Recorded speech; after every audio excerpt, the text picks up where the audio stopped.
Hey there, map game enjoyers. How's it going? It's me, Strategy Games Tablespoons here. How are you guys doing today? I hope you're doing well. And today I'm bringing you unique content. I know, it's crazy. The guy who devotes his entire YouTube channel to one series that's kind of a spoof off of another series has come up with something original? Impossible. But no, it's true. Today, we are going to be trying to shatter Victoria 2 records. Today, we are going to see how much money we can accumulate in Victoria 2. Now, you may be asking, SGT, which nation do you think can make the most money? And quite frankly, I have no clue. See, there's a weird phenomenon at play here. Our goal is to make the amount of money we have the highest. But if we go to war a ton of times, then we'll lose money. So it won't be an ideal run. So therefore, I think we need a nation that doesn't really go to war that much in the late game. So we will choose the United States of America to be the highest GDP nation, or the richest nation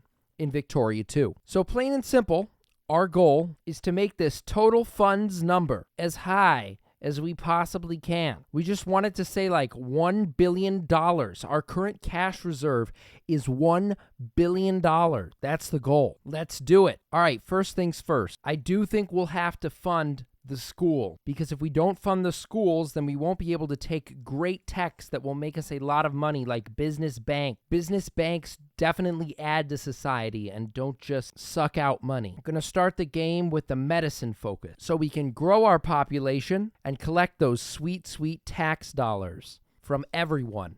Intellectuals in New York and Pennsylvania. All right, I think we're ready to start. And right off the bat, we are losing money. Not great. Defund the military and defund the Navy. And then we'll make some cash. So you may be wondering, SGT, don't you usually play in GFM? So in GFM, for some reason, the amount of money you can have is capped at $50 million. We're going to go way above $50 million this game. I hope. I mean, we already lost some sweet, sweet American industry because the laissez-faire party is in power.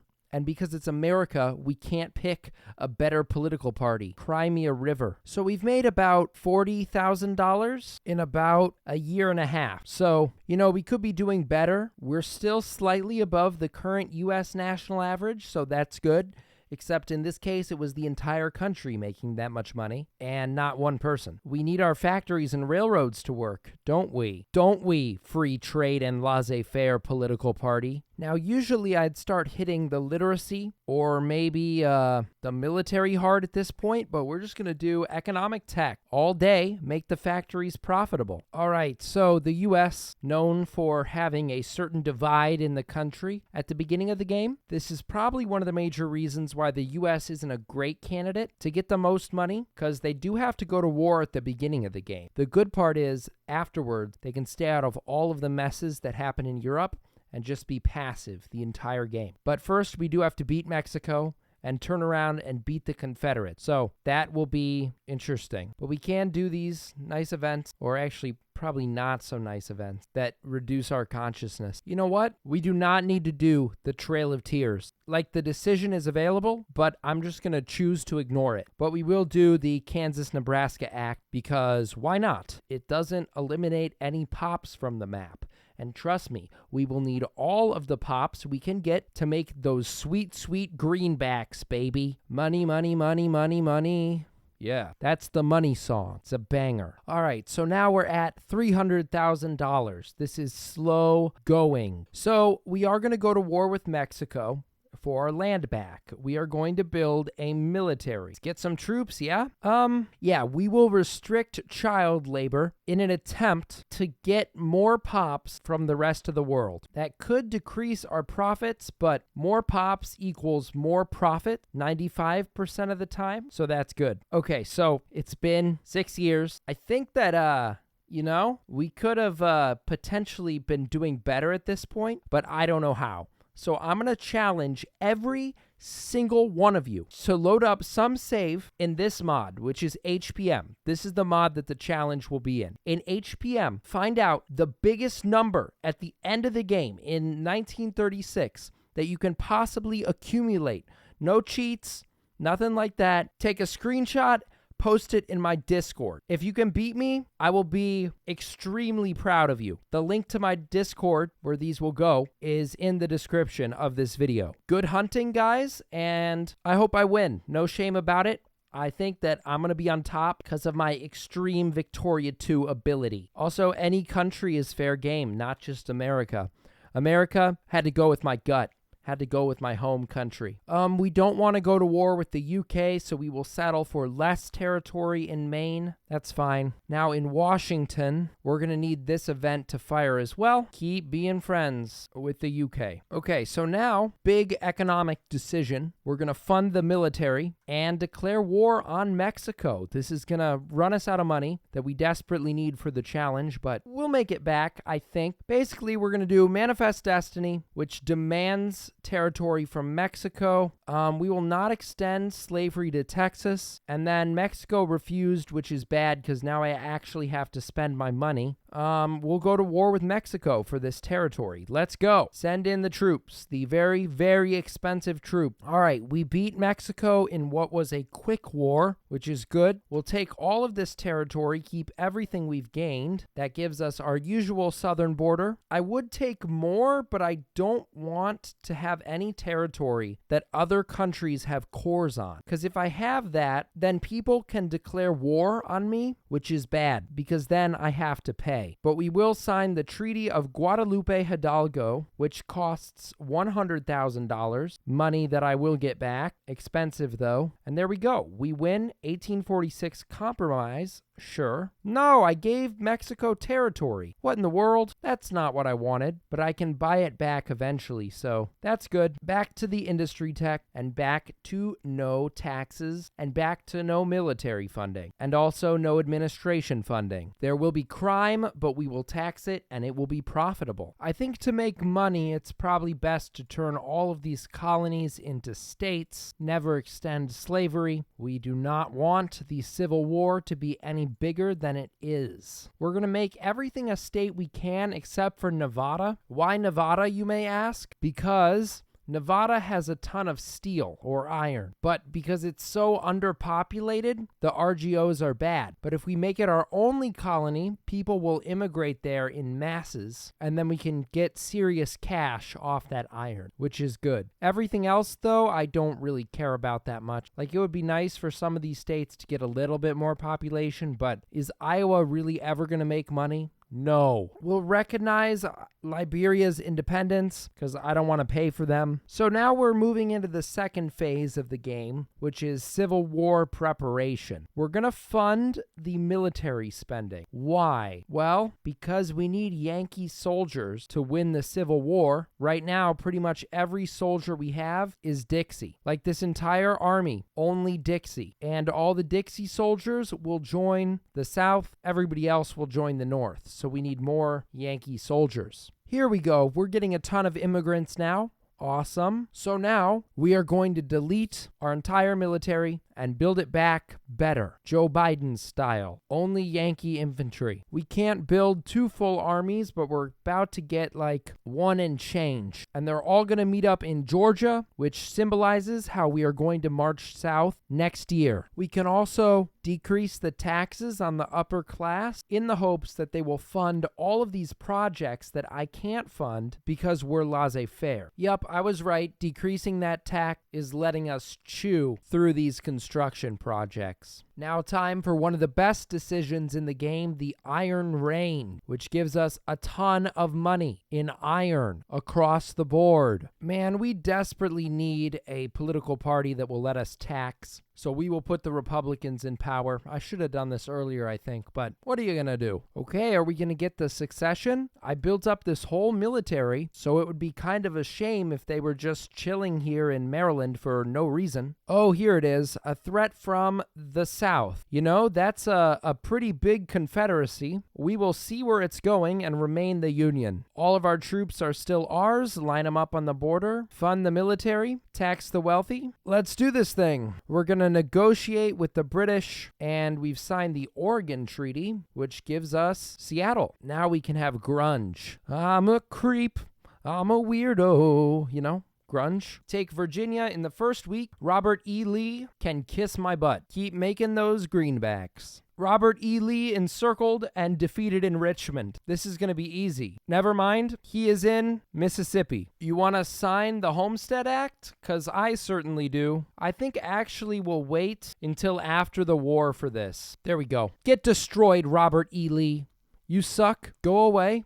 We want to ban slavery so we can make more money. Sherman's March to the Sea, which actually isn't good in this game because it will just kill your own pops. And the Emancipation Proclamation, which will get rid of the slaves, which is very good in this game. Okay, Robert E. Lee has taken a offensive battle in Jackson, Mississippi. He's about to have the good old Star-Spangled Banner drilled into his skull because he just got destroyed. We defeat him in Shreveport, and he's gone. The bad man is gone. 0 brigades left for this cursed entity. And we win. Proposed peace, and we got him. Epic win for the U.S. Do we want to offer to buy Cuba? That sounds like fun. And the Spanish refused. Oh well, save my money, I guess. Radical Reconstruction time. Pass the 15th Amendment. And then the Homestead Act gives us that sweet, sweet immigration to the rest of the country that doesn't have any pop. Let's make California a state, as well as Arizona if we can. Oh yeah, the Republicans are in power now, which means we can tax more, tariff more, fund the military less. That's money, ladies and gentlemen. Open all the factories, too. We are going to be unstoppable. Oh yes, the American frontier gets us even more immigration. Just stack it up. Get the immigration, recognize Cuban independence. Please, guys, can there please be like a crisis in Europe or something that gives me many, many immigrants? A famine or something? Now we're going to do something un-American. Get health care, but no minimum wage. Minimum wage will crush this playthrough. And we discovered the source of the Nile. Cursed, so cursed. Why don't we have any options to name it? It's only Lake Victoria. I don't want to name it after the British.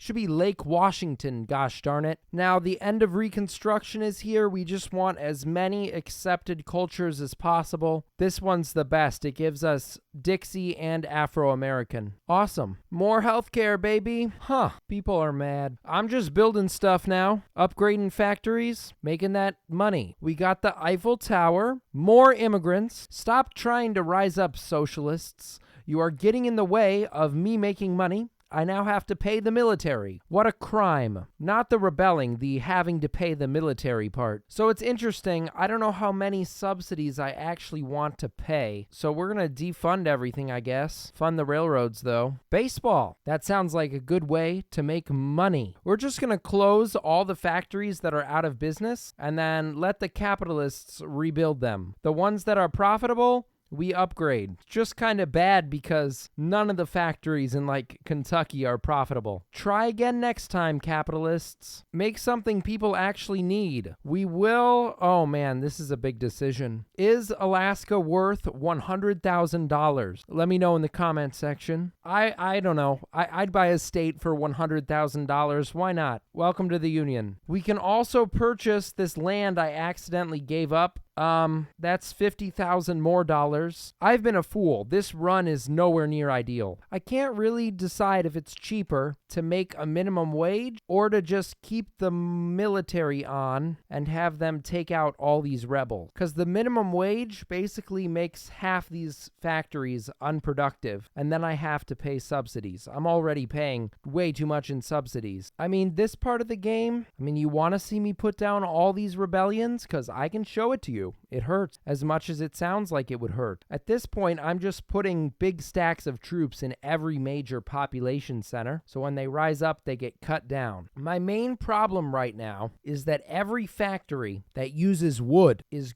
performing terribly, and I have to close them. Like, look at these factories. Sawmills, steamer shipyards, small arms factories, they all use wood, and none of them are profitable. Especially the steamer shipyards. Get those out of here. I don't want those in my country anymore. Bye-bye. Thank you. No thank you. Huh. That's a lot of rebels. Geez, they siege down DC. I can't...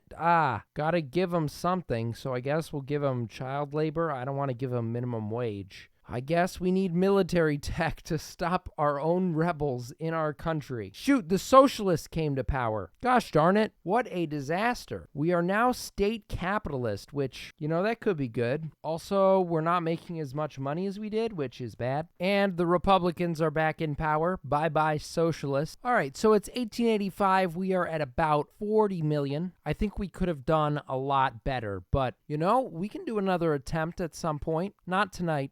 I'm tired. The rebels are going to come back, and I can't give them minimum wage. I can't do it anymore. I can't deal with these rebels. I've got to pass some crap to get them to go away. Please go away. I need the militancy to be lower. I think I've come to the conclusion that paying the subsidies on my factories is just not worth it at all. Like, we don't need to be an industrial nation. Also, the rebels in this country are excruciating to deal with, so I have just been passing reform, which sucks, but I think it's part of the territory with America in this mod. So we've passed the 50 million mark. I hate the rebels so much. Like, especially in this mod, because your troops can rebel against you, and then you have to rebuild them all, and it's pain. And like, they don't even want any of these things passed. It's just like they're angry to be angry and start another socialist revolution. Yeah, there is massive unemployment, and many of these factories will close, but we're making like on average 10,000-11,000 a day. When we subsidize, we only make like 2. So this is much better. The reason that all this militancy keeps happening is because the taxes are on. Like, when I turn on the taxes, I make more money, but then the militancy spikes. When I turn off the taxes, there's basically no militancy. So I don't know what's best. I don't know what the meta is, but I'm sure that